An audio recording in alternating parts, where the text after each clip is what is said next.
Welcome for mathematics lesson. Make k the subject of the formula. So we're going to change the subject of a formula. Remember to subscribe to this channel and to also share the link with friends. To make k the subject of the formula, imagine we just have to bring k where m is. So to do that, we have to follow a procedure. We can first of all deal with d and 2 pi, whereby we multiply both sides with 2 pi out of d, 2 pi out of d, so that this side becomes now 2 pi m, then divided by d. This is equal to the square root of 4n minus f divided by k squared. With this now, we can square both sides so that we may deal with the square root sign. We square both sides and this becomes 4 pi squared m squared. 2 becomes 4 pi squared m squared out of d squared, and this is equal to 4n minus f divided by k squared. So now we have dealt with the square root sign. The other thing, we can now cross multiply. We can cross multiply to have k squared multiplied by 4 pi squared m squared, then d squared now multiplies the other side, so we can have a d squared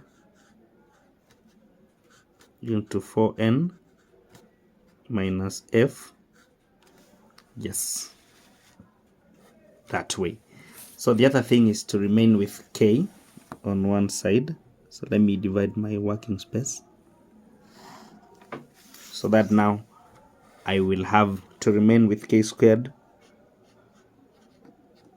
So I will need to have this side d squared into 4n minus f. Then we divide by the coefficients of k squared, which is 4 pi squared m squared. Now that this is k squared and we need the value of k, we should obtain square root now of this other side. So we obtain square root to remain with k.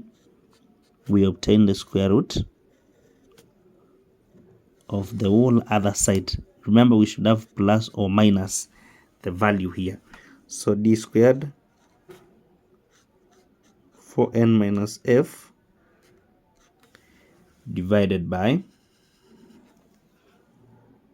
4 pi squared m squared. And now that on the denominator square root can be obtained because it is a perfect side, we can have k being equal to the square root of the denominator, which will be d squared 4n minus f divided by, now the square root of this side becomes 2